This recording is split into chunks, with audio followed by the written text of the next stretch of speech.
Hi again everyone, welcome back again di Altcoin Update. Altcoin Update kali ini kita akan bahas aksi Infinity as requested by teman-teman di community. Nah teman-teman, before kita start, saya pengen announce juga, saya berencana untuk bikin video study time kembali. Jadi mumpung market lagi winter, kita bahas sedikit tentang ya segala hal tentang trading atau investing atau tentang market crypto dan lain sebagainya. Jadi make sure kalau misalnya teman-teman, saya pengen sih istilahnya minta pendapat dari teman-teman. Ini kan saya udah bahas banyak hal ya istilahnya di study time. Kalau misalnya kalian berkenan, boleh dong untuk sharing opini kalian ya. Kira-kira kita bahas study time berikutnya tuh bahas apa. Dan kalian bisa type di story Instagram saya udah drop box di sana dan kalian tinggal klik aja, terus type sesuatu lah yang kalian inginkan untuk kita bahas di study time berikutnya. Yang menarik nanti akan saya pilih dan in the end kita akan bahas di study time berikutnya. Alright, so this time kita bakal bahas aksi Infinity.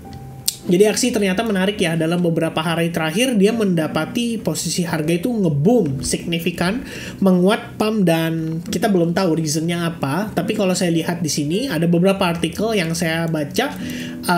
Kita start dulu deh dari apa sih yang menyebabkan aksi drop lumayan signifikan, dan ini kita flashback sedikit ke beberapa minggu lalu ya, berarti beberapa minggu lalu, karena kita udah sempat bahas ya tentang potensi untuk aksi drop kembali atau dump kembali.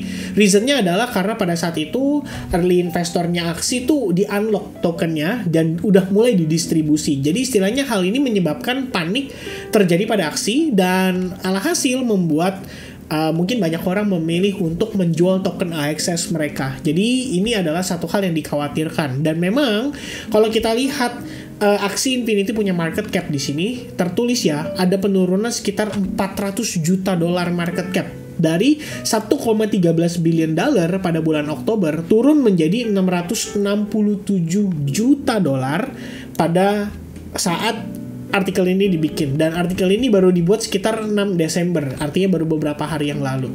Nah, tambahannya lagi beberapa informasi yang di-share di sini menurut saya lumayan membantu buat teman-teman yang masih hold token AXS. Salah satunya adalah player yang bermain aksi itu udah turun. Jadi dari awal tahun ini itu 2,78 juta pemain turun menjadi 701.447 orang atau player yang bermain aksi Infinity, which is ini nggak begitu bagus karena artinya banyak orang yang mulai ninggalin aksi. Dan kalau kita lihat di sini, ini saya setuju dengan statement terakhirnya. Jadi masa depan aksi Infinity itu extremely unpredictable, memang sulit untuk diprediksi dan investor harus berpikir dua kali untuk membeli token AXS kembali. Saya setuju dengan statement terakhirnya karena kita ngomongin soal perkembangan blockchain, kita ngomongin soal perkembangan project ke depannya. Kita nggak tahu apakah akan ada game-game yang even better daripada aksi. Aksi di sini punya nilai plus, dan nilai plusnya itu adalah koin gaming pertama yang viral ya. Pada kala itu kita tahu aksi Infinity muncul ke permukaan, terus semua orang start main. Saya ingat banget banyak banget orang yang jadi tajir pada saat mereka mulai main game aksi. Jadi mereka istilahnya farming dengan cara main game dan dapat tokennya itu dijual. Tokennya kalau nggak salah SLP ya, atau Love Potion gitu, yang dipakai untuk aksi istilahnya buat ngebreed monster-monsternya. Dan akhirnya hal itu menimbulkan banyak coin gaming yang bermunculan ya. Ada banyak banget opsi coin gaming, dari Mirror, kemudian setahu saya ada Big Time, dan ada banyak lainnya. Jadi memang kalau misalnya kita berbicara soal aksi Infinity atau AXS ini, dia memang punya advantage. Advantage-nya adalah dia pionir. Tapi pertanyaannya adalah sekali lagi, apa yang akan dilakukan oleh aksi Infinity untuk bisa bertahan winter dan kemudian pada next bull run ikut kembali menguat harganya karena masih ada tren yang tersisa. Nah, itu yang kita terus terang belum tahu, dan itu adalah satu hal yang mungkin perlu dipertimbangkan matang-matang oleh teman-teman sekalian. Jadi kalau misalnya kita lihat di sini, ada update yang menurut saya cukup menarik. Ini baru ya, tanggal 5 Desember 2022 tweetnya keluar. Di sini menunjukkan bahwa aksi itu sedang dalam proses decentralization. Jadi cara mereka melakukan decentralization itu adalah membangun sebuah community yang dinamakan Town Builder kalau nggak salah ya.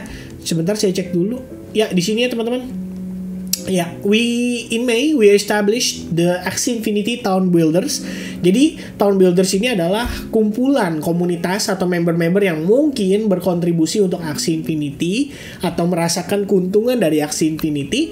Mereka bergabung dan mereka istilahnya di sini fokus untuk mengubah Axie Infinity menjadi decentralized, sehingga nanti ke depannya keputusan governance, jadi kayak development atau hal-hal yang berhubungan dengan Axie Infinity itu mungkin akan di take over oleh mereka. Tapi kita nggak tahu ya apakah hal ini adalah sesuatu hal yang positif. Tapi kalau kita lihat dengan pertumbuhan orang-orangnya ya, sekarang ada sekitar 700 Lunasians, bahasanya Lunasians ya, jadi ada hubungannya sama Luna sedikit. Mudah-mudahan nasibnya nggak sama kayak Luna, oke? Nah, jadi ibaratnya dari sini ekspektasinya mungkin orang-orang ini itu ke depannya akan mengambil alih ya terkait dengan bagaimana Axie Infinity ke depannya akan di-develop.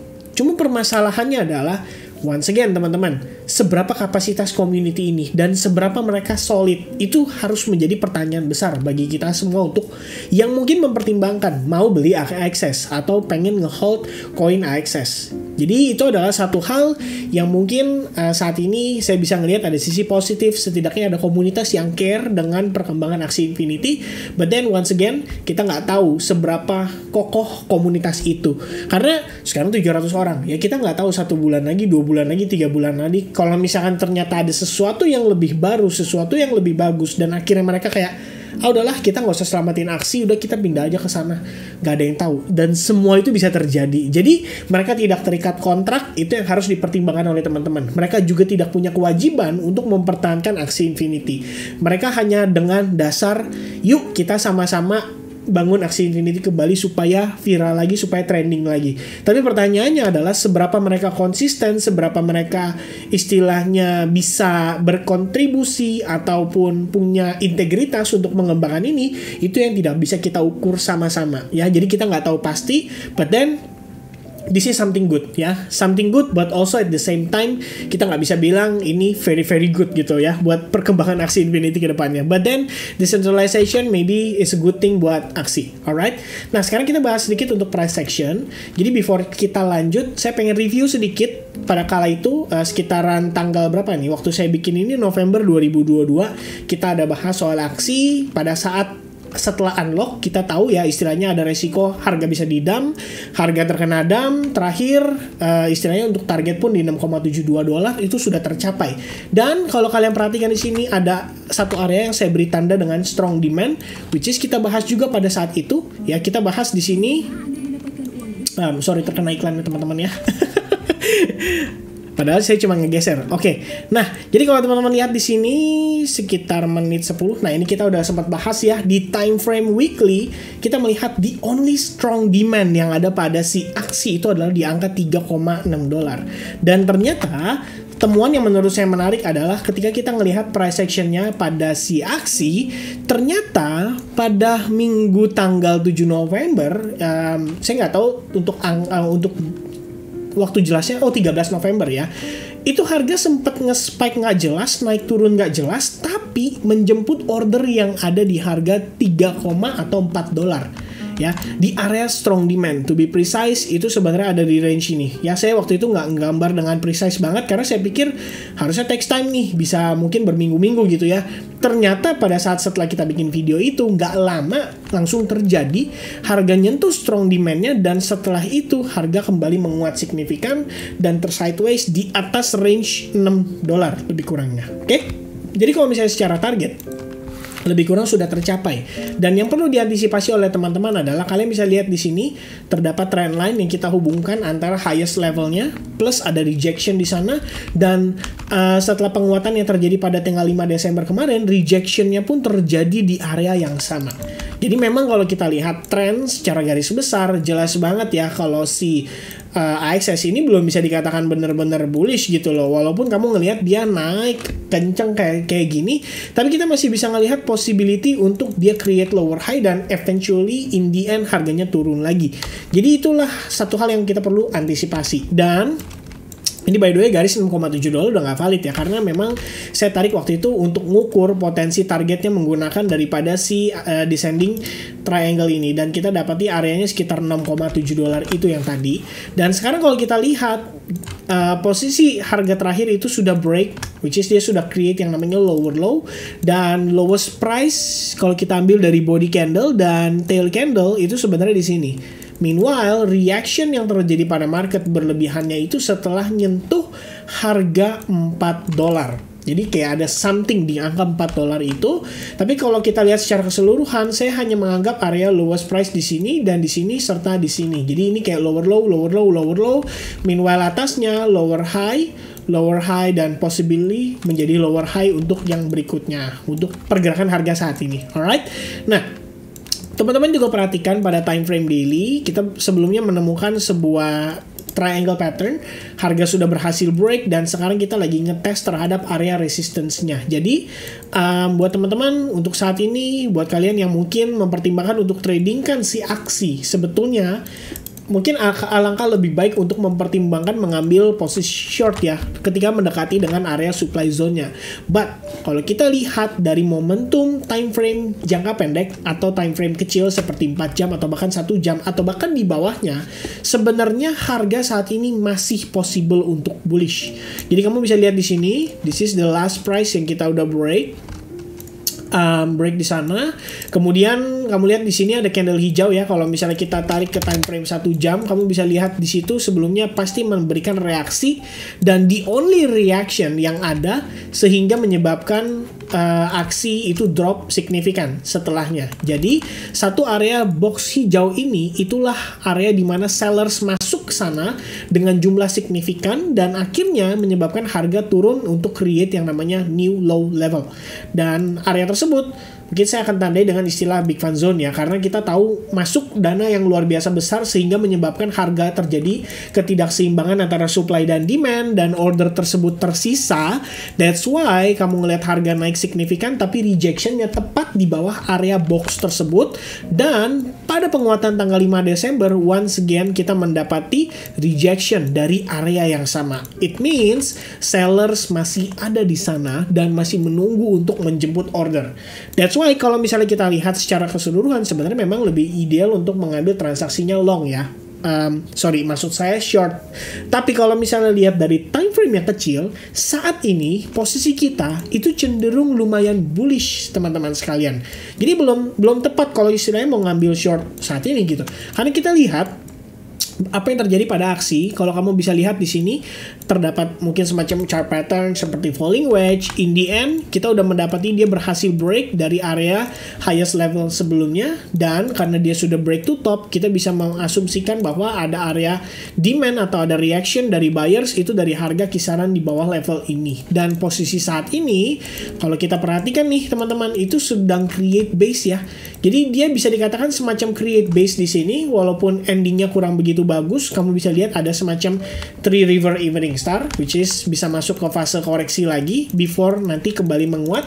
Tapi istilahnya kalau ngelihat posisi harga saat ini dia create base, ini something yang bisa diconsider dengan hal cukup positif, karena kamu bisa lihat juga dia bertahan di atas exponential moving average. Istilahnya kalau misalnya harga respect di atas level tersebut, gak istilahnya tidak menutup kemungkinan bahwa harga itu bisa kembali menguat lagi langsung ya setelahnya. Jadi untuk saat ini kalau saya lihat aksi itu lumayan dilema ya, karena bigger time frame menunjukkan bahwa harga belum siap untuk bullish, but untuk lower time frame kamu juga belum bisa istilahnya untuk nge-short dari harga saat ini, karena kita lihat ada momentum bullish yang masuk dari harga tersebut dan itu terjadi baru tadi siang. Jadi kalau misalnya saya mungkin bahas lebih early, kita bisa identifikasi dari situasi falling wedge-nya duluan. Jadi istilahnya kalau pada saat break terjadi, mungkin teman-teman udah bisa ngambil long position buat kalian yang mempertimbangkan entry on breakout, dan harusnya udah dapat opportunity dari harga yang lumayan murah. Tapi karena kita telat bahasnya, ya paling kita cuma bisa manfaatin untuk follow up-nya aja. Gimana potensi pergerakan berikutnya pada aksi Infinity ini. Sekilas kita lihat dia berpotensi untuk menguat kembali, tapi satu hal yang kita perlu antisipasi adalah kalau kalian gunakan swing high to swing low-nya di area yang sama, resistance-nya itu merupakan Fibonacci 61,8%. So you need to be careful. If you long on aksi, make sure kalian mempersiapkan strategi exit-nya. Tapi kalau kalian mempersiapkan untuk short-nya, make sure tunggu sampai momentum buyers-nya mulai kehabisan napas. Baru kemudian kita untuk bisa pertimbangkan untuk melakukan short pada Axie Infinity. Alright, so I think that's it teman-teman untuk update saat ini. Saya lihat sesuatu yang menarik pada Axie ya. Kedepannya proyeksi sementara mungkin kalaupun dia naik ujung-ujungnya bisa drop lagi. Jadi sementara saya ngelihat ini as a bear atau bearish. At least sampai supply zone berhasil di break, saya tetap akan remain bearish untuk si Axie Infinity. Alright, I think that's it everybody. Thank you so much yang udah nonton video ini. Hopefully kalian bisa menerima manfaat yang positif dari apapun yang saya sharingkan. Jangan lupa juga untuk type di study time yang tadi saya request sama teman-teman. So I'll see you guys again in the next update. God bless everyone. Have a nice weekend everyone. Cheers. Bye bye.